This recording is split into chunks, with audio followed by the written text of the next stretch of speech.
Chamados para servir é o nosso tema de hoje, tanto pela manhã quanto à noite. Estaremos compartilhando com os irmãos esse tema. Nós separamos ao longo do ano alguns domingos para refletirmos, para meditarmos sobre alguns temas relevantes para a vida da igreja. E hoje estaremos abordando este tema. Em algumas ocasiões, como acontecerá no mês de março, nós teremos uma conferência missionária no dia 19 e teremos preletores missionários que estarão aqui compartilhando conosco. Em outras ocasiões, nós mesmos da equipe pastoral estaremos compartilhando com vocês alguns desses temas, mas esperamos que sejam oportunidades de edificação e de crescimento para toda a nossa igreja. Estaremos, então, separando um desses domingos de cada mês para refletirmos sobre um tema específico, e o nosso tema de hoje é o serviço. A qualidade de sermos servos e o fato de termos sido chamados para servir ao Senhor nosso Deus. No final, se for possível, a gente puder assistir a um vídeo que recebemos esta semana. Eu queria pedir ao pessoal para ficar ligado nessa possibilidade aí de compartilhar com vocês, então, esse vídeo que recebemos ao longo desta semana e que certamente vai nos ajudar a fechar a nossa reflexão, ok? O pessoal da área de comunicação pode nos ajudar aí nesse sentido? Então, tá bom. Quando a gente pensa em servir, a gente precisa pensar em quem serve, né? Quem serve é o servo. É o servo. A palavra mais frequente, provavelmente, no Novo Testamento para servo é a palavra doulos. Talvez você já tenha ouvido falar num famoso navio, né, da OM, Operação Mobilização, chamado navio doulos. Né? Tivemos também o navio Logos. Né? E doulos é o escravo. É o escravo, servo, homem de condição servil, um escravo, o dicionário Strong traduz dessa forma, uma metáfora de alguém que se rende à vontade de outro, aquele cujo serviço é aceito por Cristo para estender e avançar a sua causa entre os homens. É dedicado ao próximo, mesmo em detrimento dos seus próprios interesses, mesmo em detrimento da sua própria vontade. O doulos era o escravo da época de Jesus. A palavra escravo para nós não traz boas recordações. Né? Não traz boas recordações, especialmente por conta da situação da escravatura no nosso país, que durou oficialmente, pelo menos até o dia 13 de maio de 1888, quando surgiu, então, a abolição dos escravos, aquela lei abolicionista, libertando, portanto, os escravos de algumas condições, mas sabemos que muita gente... Nós sabemos que essa realidade durou muito tempo para que realmente uma libertação plena pudesse acontecer. E Jesus, então, nos chama de escravos, nos chama de servos. Mas se Jesus nos chama de servos, como é que fica a nossa liberdade? Como é que fica a nossa dignidade? Como é que fica a nossa dignidade? O Charles Swindoll diz que, para Jesus, ser servo é ter liberdade, ter dignidade, realizar-se e ser feliz. Como pode ser isso? A consciência do amor eterno de Deus por nós leva-nos a uma atitude de submissão ao Senhor por amor. Por amor. Nós escolhemos nos tornar escravos. Nós escolhemos nos sujeitar ao Senhor. Nós escolhemos nos submeter ao senhorio de Cristo. Amém, irmãos? Nós escolhemos estar debaixo da autoridade de Jesus. Isso faz toda a diferença. Eu peço que você abra sua Bíblia em Êxodo capítulo 21. Êxodo 21, você vai encontrar uma história muito interessante, uma orientação, melhor dizendo, muito interessante. Nós vamos manter a sua Bíblia realmente à sua mão, porque nós vamos recorrer a ela muitas vezes. Êxodo capítulo 21, a partir do verso 3, temos a lei a respeito dos escravos hebreus. Estamos juntos? Êxodo é o segundo livro da Bíblia, ok?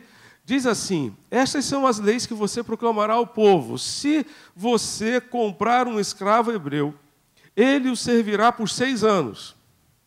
Mas no 7º ano será liberto sem precisar pagar nada. Se chegou solteiro, solteiro receberá liberdade, mas se chegou casado, sua mulher irá com ele.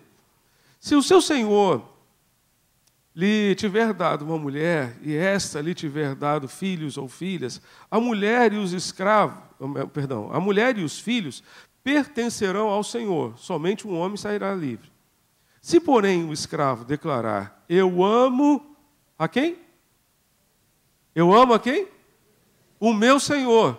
Eu amo o meu Senhor, a minha mulher, os meus filhos, e não quero sair livre. Algumas versões antigas dizem: não quero sair forro, né? Não quero sair livre. E o seu senhor o levará perante os juízes. Os juízes normalmente se colocavam à porta da cidade, à porta de entrada na cidade.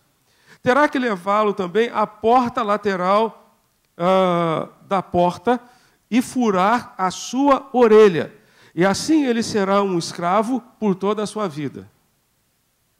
Então, quando estava lendo esse texto e estudando realmente essa mensagem para hoje, me lembrei desse texto lá de Êxodo.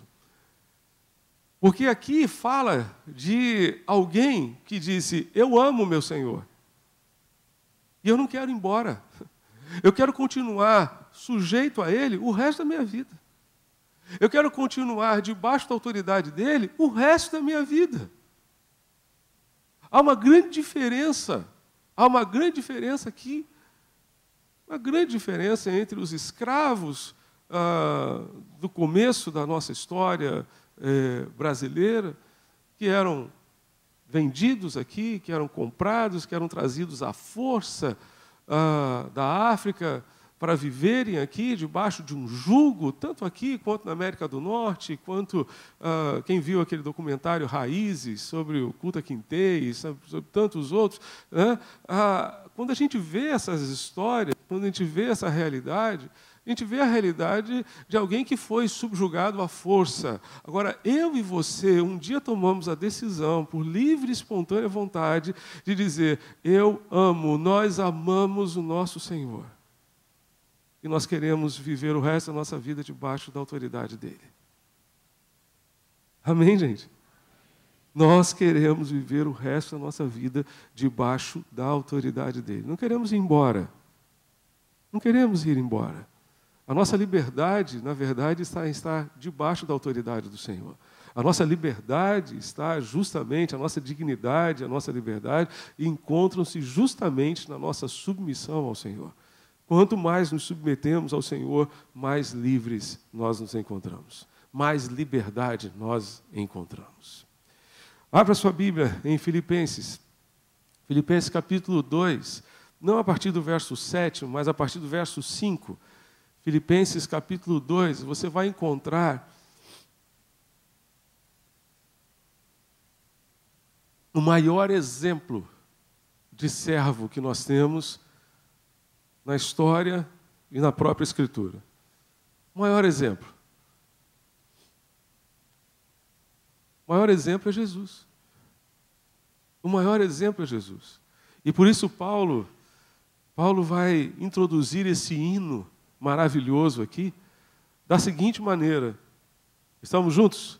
A partir do verso 5, Filipenses 2, a partir do verso 5, não do verso 7. Seja a atitude de vocês a mesma de Cristo Jesus, que, embora sendo Deus, não considerou que o ser igual a Deus era algo a que devia apegar-se, mas esvaziou-se a si mesmo, vindo a ser servo, tornando-se semelhante aos homens, e sendo encontrado em forma humana, humilhou-se a si mesmo e foi obediente até a morte e morte de cruz. Observaram aqui? O texto diz, olha, ele, mesmo sendo Deus, não considerou que o fato de ser igual a Deus era algo a que ele devia se apegar. mas ele esvaziou-se da sua condição e assumiu a forma de servo, a forma de doulos, a forma de um escravo, de alguém totalmente obediente, alguém totalmente sujeito à autoridade de alguém, e no caso de Jesus, a autoridade do Pai. Ele humilhou-se a si mesmo e foi obediente até a morte, e morte de cruz. Jesus, então, assumiu a forma de servo para cumprir a sua missão. E se nós queremos cumprir a nossa neste mundo, precisamos assumir a condição de servos. Se nós queremos cumprir a nossa missão neste mundo, precisamos assumir a condição de servos. Os autores do livro A Mente de Cristo nos dizem que nós temos a dificuldade em compreender o verdadeiro sentido da atitude de servo. Nos tempos antigos, quando era comum ter servos em casa, eram claros os aspectos da atitude de um servo. Quais eram esses aspectos? Humildade, sujeição à autoridade e obediência. Vamos repetir? Humildade, sujeição à autoridade e obediência. Mais uma vez, humildade, sujeição à autoridade e obediência. Isso estava muito claro na sociedade daquela época. Porque havia muitos servos naquela época. Havia muitos escravos de todas as raças. De todas as raças. Hoje, no regime democrático, os empregados se interessam mais por seus direitos e por suas responsabilidades do que propriamente pela obediência, muitas vezes. A consequência disso é que muitos cristãos estão mais interessados em seus privilégios e seus direitos pessoais do que na alegria do serviço ao Senhor Jesus. A solução disso é a atitude de servo. Se Jesus tomou a forma de servo, nós devemos também tomar a forma que ele tomou. Se Jesus tomou a forma de servo, ele é o nosso exemplo. Devemos ser, então, semelhantes a Cristo. Deus não necessita do meu serviço nem do seu serviço. Deus não necessita do meu serviço nem do seu serviço. Ele não necessita de nada, nem do nosso talento, nem da nossa inteligência, nem do nosso dinheiro, nem do nosso serviço. Se Deus precisar de algo, Ele pode conseguir por si mesmo. Deus exige o serviço não por necessidade da sua parte, mas por causa da nossa necessidade de sermos úteis. A nossa necessidade de participarmos efetivamente daquilo que Ele está fazendo. Porque nós só encontramos realização pessoal fazendo aquilo que Deus está fazendo. Unindo-nos naquilo que Deus está fazendo. Vejamos então algumas características de um servo, de acordo com algumas palavras do Senhor Jesus. Ao longo dos evangelhos, nós vamos encontrar várias afirmações de Jesus a respeito do servo, daquilo que um servo deve ser, deve fazer. Então, vamos ver aqui algumas informações importantes. Primeiramente, o servo não está acima do seu senhor. Ele não está acima do seu senhor. Mateus 10, verso 24, você pode ler ali comigo? O discípulo nem... Nós não estamos acima do nosso Senhor. Nós estamos abaixo dele. Então, quem manda é Ele. Não somos nós que mandamos. Não somos nós que usamos de autoridade para com Ele. Não somos nós que determinamos a Ele o que Ele deve fazer. É Ele quem determina a mim, a você, aquilo que eu e você devemos fazer. Essa é a nossa condição.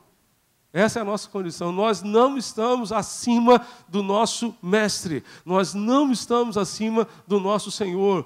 O servo não está acima do seu Senhor. O discípulo não está acima do seu mestre. Da mesma forma, o servo tem como alvo ser igual ao seu Senhor, ser parecido com o seu Senhor. Basta ao discípulo ser como o seu mestre e ao servo como o seu Senhor. Tornar-se, portanto, semelhante a Ele, tornar-se, portanto, parecido com Ele.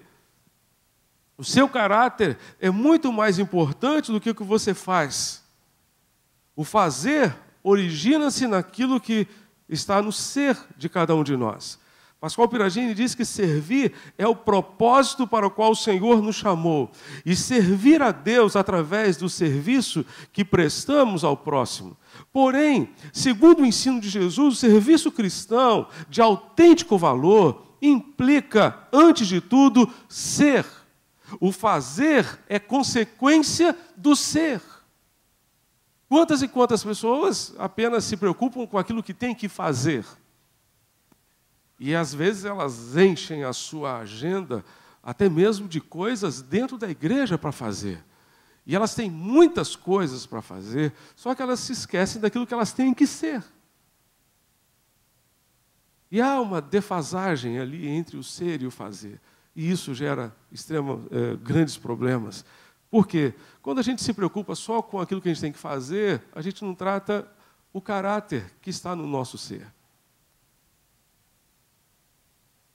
E o caráter é mais importante do que as coisas que nós fazemos. Aquilo que nós fazemos precisa ser uma mera consequência daquilo que somos. Apenas uma consequência. Nosso alvo, como servos, precisa ser o de nos tornarmos parecidos com o nosso Mestre, com o nosso Senhor. Porque amamos o Senhor, queremos ficar debaixo da autoridade dele, queremos ser parecidos com ele. Amém, gente? Em terceiro lugar, o servo deve agradar ao seu Senhor. Venham ali comigo, Mateus 12, verso 18. Vamos juntos? Eis aqui que escolhi o meu amado, em quem a minha alma... Jesus trazia alegria ao coração do Pai. Aqui está o meu filho, aqui está o meu servo. Quantas vezes o Pai se referiu a Jesus como alguém que trazia alegria a ele? Alguém que trazia alegria, alguém em quem a sua alma se alegrava. Nós, como servos, estamos agradando ao Senhor com as nossas atitudes, com aquilo que estamos fazendo ou deixando de fazer. Será que estamos realmente agradando ao Pai? Será que estamos realmente agradando ao nosso Senhor? Somos aquele tipo de servo que realmente traz alegria ao coração do Senhor, alegria ao coração do nosso dono? Estamos agradando ao Senhor? Em quarto lugar, não está preocupado com a sua posição. Abra sua Bíblia em Mateus 20, de 20 a 28. Temos aqui um episódio interessante entre os discípulos. Porque 2 discípulos estavam preocupados com a sua posição no reino. Estavam preocupados com a sua posição no reino. E o que é que aconteceu aqui? O que é que aconteceu? Vamos ver então. Mateus 20, de 20 a 28. Então aproximou-se de Jesus a mãe dos filhos de Zebedeu com seus filhos e, prostrando-se, fez-lhe um pedido. O que você quer? Perguntou ele. Ela respondeu, declara que no teu reino estes meus 2 filhos se assentarão, um à tua direita e outro à tua esquerda. Disse-lhe Jesus, vocês não sabem o que estão pedindo. Às vezes a gente faz aquele tipo de oração que a gente não sabe nem o que a gente está pedindo, né? Quantas vezes, né? A gente ora sem ter a menor noção do perigo, né? Não, tome cuidado com as suas orações. E vai que Deus atende. Vai que Deus atende. Quando você repete, por exemplo, a oração do Pai Nosso, e você pede a Deus para que perdoe as suas iniquidades do mesmo jeito que você perdoa dos outros, vai que Deus te atende nisso. Então, diz o texto no verso 22, disse-lhe Jesus, vocês não sabem o que estão pedindo. Podem vocês beber o cálice que eu vou beber? Podemos, responderam eles. Jesus lhes disse, certamente vocês beberão do meu cálice, mas assentar-se à minha direita e à minha esquerda não cabe a mim conceder. Esses lugares pertencem àqueles que foram preparados por meu Pai. os outros 10 ouviram isso, ficaram indignados com os 2 irmãos. E Jesus os chamou e disse: vocês sabem que os governadores das nações as dominam e as pessoas importantes exercem poder ou exercem autoridade sobre elas. Não será assim entre vocês. Ao contrário, quem quiser tornar-se importante entre vocês deverá ser o quê, irmãos? Servo. E quem quiser ser o primeiro deverá ser escravo. Como o Filho do Homem não veio para ser servido, mas para servir e dar a sua vida em resgate de muitos. Problema sério ali de divisão entre os discípulos. Tiago e João, que eram os 2 filhos de Zebedeu, queriam ter um lugar de primazia, um lugar de maior importância entre os discípulos. No teu reino, Senhor, concede que os meus filhos, dizia a mãe deles, se assentem um à tua direita e outro à tua esquerda. E os outros, quando perceberam essa situação, ficaram chateados, ficaram aborrecidos, indignados. E Jesus disse: vocês sabem que os governantes exercem autoridade entre eles. Vocês sabem como é que os governantes, os governadores das nações fazem entre eles. Entre vocês não será assim. No meu reino não será assim. Pelo contrário, quem quiser ser o primeiro deverá ser escravo. Quem quiser ser o mais importante deverá ser um servo. Charles Swindoll chama de síndrome de celebrismo a atitude de crentes que querem se tornar astros e celebridades e saem dando ordens como se fossem donos de uma determinada igreja. O lugar de dono da igreja já está ocupado. Nesta aqui deveria estar ocupado em qualquer outra igreja. E Jesus disse: eu edificarei a minha igreja. Então a igreja é de quem? É de Jesus. Quem é o dono da igreja, irmãos? É Jesus. Pronto. Quem é o dono da igreja? É Jesus. Ele é o dono, Ele é o Senhor da igreja, Ele é o dono da igreja. Então o lugar de dono da igreja já está ocupado. Se você quiser um outro lugar, você vai encontrar. Mas esse já está ocupado. Esse já está ocupado. Provavelmente na igreja de Éfeso, que João foi pastor de Éfeso, houve um problema sério lá entre, especialmente a partir de um homem chamado Diótrefes. Havia Demétrio e Diótrefes. O Diótrefes era um sujeito que queria esse lugar de preeminência, lugar de importância. Abra sua Bíblia lá, em 3 de João, versos 9 a 11. 3 de João. Se você quer uma dica, é o antepenúltimo livro da Bíblia. Tá? O último é Apocalipse, andando de trás para frente. Depois vem Judas e antes de Judas vem a 3ª carta de João. Capítulo 3, 3 de João. 3 de João, o único versículo, o único capítulo, na verdade, com o verso 9. O verso 9 vai dizer: escrevi à igreja, mas Diótrefes, que gosta muito de ser o mais importante entre eles, não nos recebe. Portanto, se eu for, chamarei a atenção dele para o que está fazendo com suas palavras maldosas contra nós. Não satisfeito com isso, ele se recusa a receber os irmãos, impede os que desejam recebê-los e os expulsa da igreja. Amado, não imite o que é mal, mas sim o que é bom. Aquele que faz o bem é de Deus. Aquele que faz o mal não viu a Deus. Não viu a Deus. Quando Demétrio, todos falam bem dele, e a própria verdade testemunha a seu favor. Nós também testemunhamos, e você sabe que o nosso testemunho é verdadeiro. A respeito desse Demétrio, ou melhor, o Diótrefes, O Diótrefes queria ser o líder da igreja, que seria a pessoa mais importante da igreja. Ele não dava atenção às palavras de João.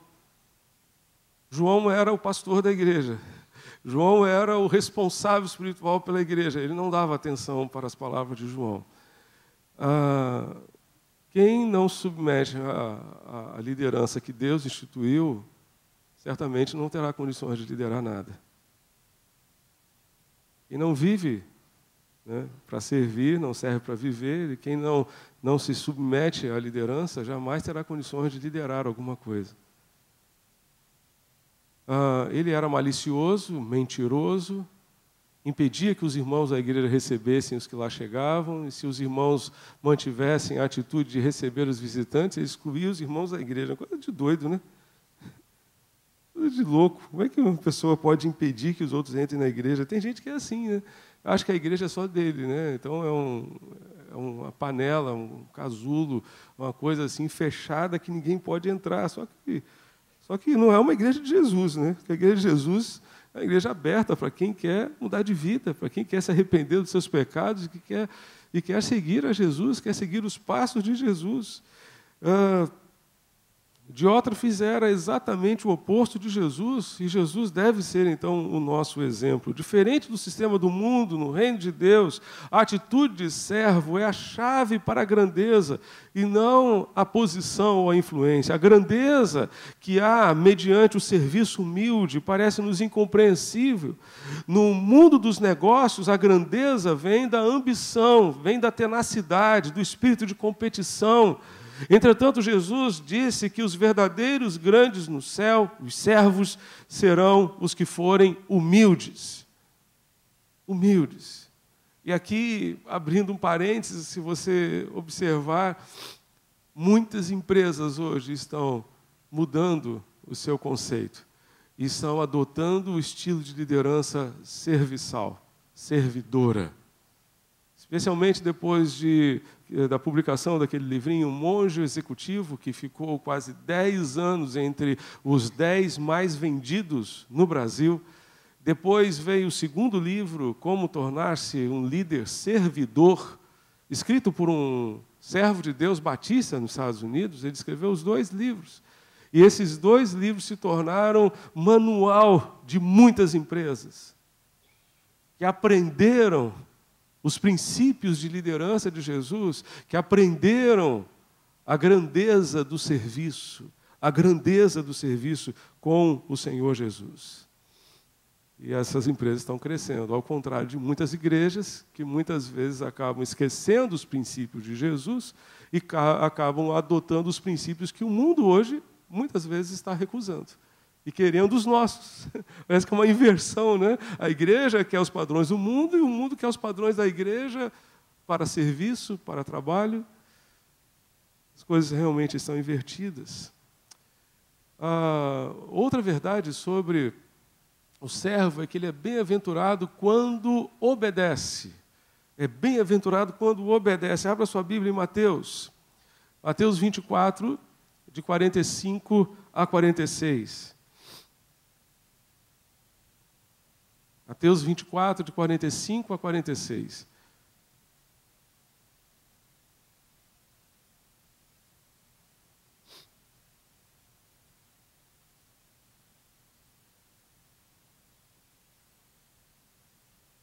Quem é, pois, o servo fiel e sensato, a quem o seu Senhor encarrega os negócios da sua casa, para lhes dar alimento no tempo devido? Feliz o servo que seu senhor encontrar fazendo assim quando voltar. Feliz o servo a quem o Senhor encontrar fazendo assim quando voltar. Feliz o servo que é obediente. Obediente. A verdadeira obediência é imediata, não tardia. A verdadeira obediência é imediata, não tardia. Não é aquele negócio de você ouvir uma ordem do mestre, do seu senhor, e dizer assim, quem sabe o ano que vem eu começo a fazer isso. Não, é imediata, não tardia. Às vezes devemos questionar as vozes que parecemos ouvir e as ordens que recebemos, porém, uma vez conhecida a vontade de Deus, o servo de Deus não coloca em dúvida a vontade do seu Senhor. Obedecemos a Deus porque Ele é Deus, sem medir as consequências. A obediência significa que você é realmente servo. Realmente servo. Samuel disse a Saul o seguinte: acaso tem o Senhor tanto prazer em holocaustos e em sacrifícios, quanto em que se obedeça à sua palavra? A obediência é melhor do que o sacrifício, e a submissão é melhor do que a gordura de carneiros. O que Samuel está dizendo aqui é que a obediência é mais importante do que a adoração. A gordura de carneiros era um instrumento de adoração. O povo levava os carneiros para serem sacrificados em ato de adoração a Deus. Obedecer é melhor do que sacrificar. Obedecer é melhor do que cultuar. Obedecer é sempre o melhor que você pode fazer por você e pelos outros. A obediência permite a Deus atuar de maneira poderosa. Permite a Deus atuar de uma forma poderosa. Permite que vejamos Deus agindo de uma maneira que jamais poderíamos imaginar. Muitas vezes Deus vai exigir de nós algumas coisas assim que aos olhos humanos parece ser absurdo. Absurdo. Você lembra, por exemplo, de um homem chamado Gideão? Está lá no livro de Juízes. Ele tinha um exército simplesmente de 32 mil homens, mas Deus mandou que ele mandasse para casa 31.700, ficasse só com 300. O que você acha de uma ordem dessa? Para enfrentar o inimigo. Mas com 300 só, às vezes Deus vai exigir de nós algumas coisas que nós não entendemos. Como ele exigiu, por exemplo, de Josué na conquista de Jericó. Você se lembra o que Deus mandou Josué fazer? Você vai rodear a cidade uma vez durante 6 dias. Eu não me lembro do tamanho da cidade, mas devia ser grande. O povo todo vai rodear a cidade uma vez. Uma vez por dia, durante 6 dias. No 7º dia, vocês vão rodear a cidade 7 vezes. 7 vezes. Todo o povo. Depois da 7ª volta, o povo devia estar morto. Agora vocês vão tocar a trombeta e a muralha vai cair. Coisas absurdas aos olhos humanos. O povo não devia poupar as suas forças para invadir a cidade? Que negócio é esse de dar volta e dando volta, dando volta, dando volta? Mas Deus mandou. E se Deus mandou, Deus mandou. Pronto. Se você tem convicção daquilo que Deus quer que você faça, faça, em nome de Jesus. Obedeça, é o melhor. Obedecer é o melhor que você pode fazer por você. E pelas pessoas que estão ao seu redor, especialmente pela sua família. Especialmente pela sua família. 6º, o servo deve ser fiel. Deve ser fiel. Mateus 25, verso 21, disse-lhe o Senhor: muito bem, servo bom e fiel. Foste fiel no pouco, sobre o muito te colocarei, entra na alegria do teu Senhor. Servo bom e fiel. O que é o servo bom? Servo bom é um servo que funciona. Quando você diz que um aparelho é bom, é simplesmente porque esse aparelho funciona. Nós seremos considerados servos bons se nós funcionarmos de acordo com a programação do Criador, daquele que nos fez, daquele que nos criou. Servo fiel é aquele que cumpre exatamente aquilo que o seu Senhor lhe mandou fazer. Ele deve ser leal também. O livro A Mente de Cristo diz que lealdade quer dizer que você tem um coração não dividido. Não dividido. Somente o serviço leal é verdadeiramente confiável. Somente a lealdade permanece firme, não importando o preço. Em Lucas 16, verso 13, Jesus fala que nenhum servo pode servir a 2 senhores, porque ele poderá agradar a um e desprezar o outro, ou poderá agradar o outro e desprezar um. E ele termina dizendo: ninguém pode servir a Deus e ao dinheiro. Mas qualquer situação que divida o nosso coração, que divida a nossa atenção, não apenas o dinheiro, qualquer coisa que divida o nosso coração vai dividir a nossa lealdade ao Senhor. Vai dividir a nossa lealdade. E isso vai gerar problemas para a gente. O servo também terá que lavar os pés dos outros. Talvez você se lembre desse texto, dessa história em que Jesus lavou os pés dos seus discípulos. Ele foi lavando um por um e chegou a vez de Pedro. Pedro disse, não, o senhor não vai lavar os meus pés. Se eu não lavar os seus pés, Pedro, você não tem parte comigo. Então pode lavar até a cabeça, senhor, pode lavar qualquer coisa. Né? Então, o texto vai nos dizer o seguinte, vocês me chamam mestre e senhor, com razão, porque eu sou o mestre e senhor. Pois bem, se eu, sendo senhor e mestre de vocês, lavei os pés, vocês também, lavei os seus pés, vocês também devem lavar os pés uns dos outros. Eu lhes dei o exemplo para que façam como eu lhes fiz. Se Jesus, sendo mestre e senhor, como de fato ele é, ele lavou os pés dos seus apóstolos, o que significava isso? Uma atitude de completa humildade, porque nas casas abastadas, no primeiro século, não havia um servo apenas, haviam vários servos. E havia, então, uma hierarquia entre os servos. Havia uma hierarquia entre eles. E o servo mais humilde, o último colocado, aquele que provavelmente recebia as ordens mais difíceis de serem cumpridas, era aquele encarregado de lavar os pés dos seus senhores quando chegava em casa, pelas estradas empoeiradas daquela época. Quando o senhor chegava em casa, o escravo estava lá, a postos para lavar os seus pés. E Jesus, então, assume o lugar, assume a condição do servo mais baixo na hierarquia da casa. E ele diz, se eu assumir essa condição, vocês têm em mim um exemplo para fazer a mesma coisa. O exemplo aqui não é que você tenha que pegar uma bacia e uma toalha quando sair daqui. Talvez até Deus oriente você para fazer isso. Pode até ser. Mas, em síntese, o que Jesus quer dizer aqui é que você precisa ser humilde para com as pessoas que estão ao seu redor.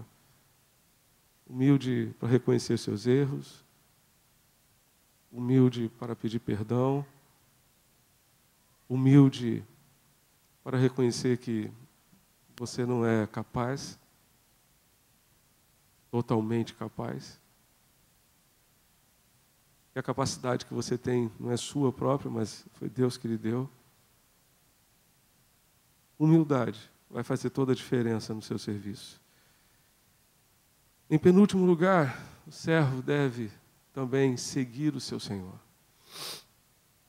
Se alguém me serve, siga-me. E onde eu estou, ali estará também o meu servo. E se alguém me servir, o Pai o honrará. Se alguém me serve, nós servimos a Jesus? Servimos? Se alguém me serve, siga-me. O servo deve seguir o seu mestre, deve seguir o seu Senhor. E ele diz, onde eu estiver, ali estará também o meu servo. Isso é estar debaixo da vontade do seu Senhor. E por último, ele terá que prestar contas ao seu Senhor. No livramento de Cristo ainda, um ensino das parábolas é que aos servos se lhes pedirá que prestem contas do seu serviço. De igual modo, Jesus Cristo chamará seus servos a fazerem o mesmo. Ele espera que sejamos servos. Se você puder, depois você leia Lucas 12, de 35 a 48, esse texto, que certamente vai ajudar você a compreender o quanto nós precisamos ficar atentos com a necessidade de prestar contas. Um dia nós teremos que prestar contas. Um dia nós teremos que prestar contas. E eu vou ler só a parte final. Ler só a parte final do texto para vocês. versos 47 e 48. Lucas 12, 47 e 48 vai dizer: aquele servo que conhece a vontade do seu Senhor e não prepara o que ele deseja, nem o realiza, receberá muitos açoites. Mas aquele que não a conhece e pratica coisas merecedoras de castigo, receberá poucos açoites. A quem muito foi dado, muito será exigido, e a quem muito foi confiado, muito será pedido. Conhecer a vontade do nosso Senhor e não fazer é algo muito sério.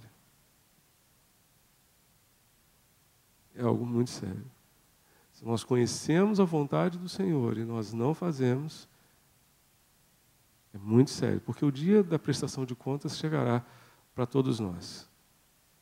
Para todos nós. Podemos assistir o videozinho? E eu queria pedir muita atenção de vocês, porque o áudio está em inglês, mas temos a legenda, então você vai precisar exercitar aí a sua capacidade de leitura. Tá? Então, acompanhe ali, portanto, esse pequeno vídeo. Question: what are you called to do? I ask that question because we won't be judged according to what we did in life, but rather what we were called to do in life. Imagine with me standing before the throne of God and a scenario like this occurred. Evangelist Anderson, come forth and give an account of your stewardship on earth.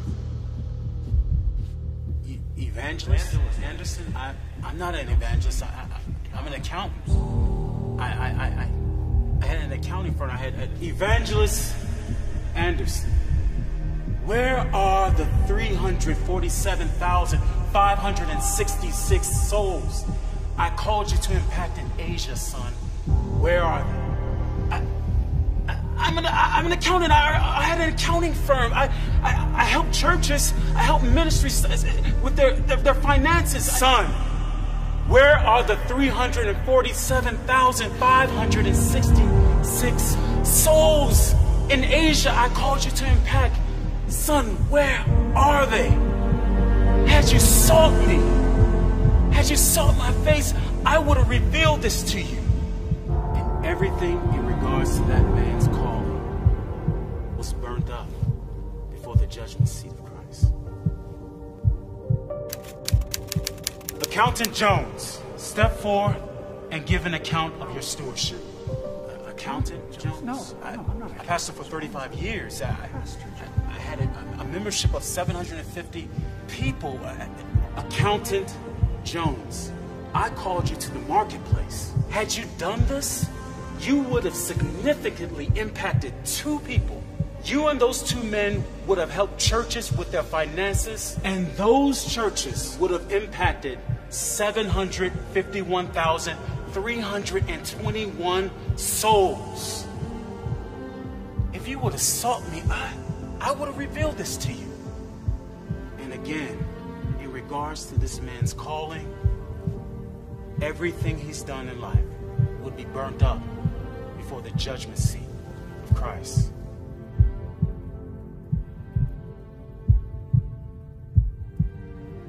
Sister Smith, come forth and give an account of your stewardship.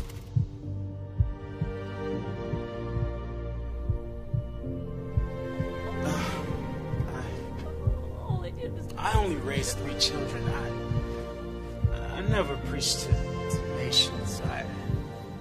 I never even been on a missionary trip. I only tried my hardest to raise my children in your way.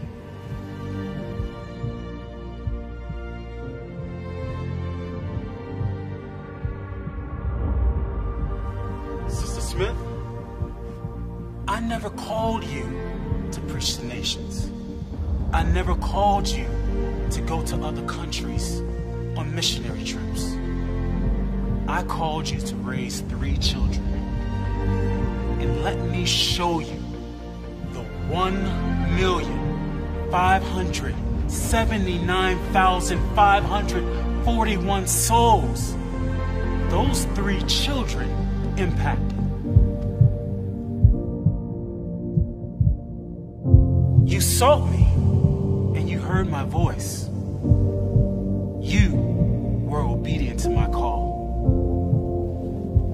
Well done, my good and faithful servant.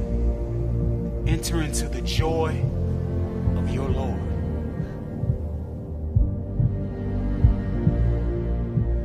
So remember, in regards to the calling that's on your life, you won't be judged according to what you did. You will be judged according to what you were called to do.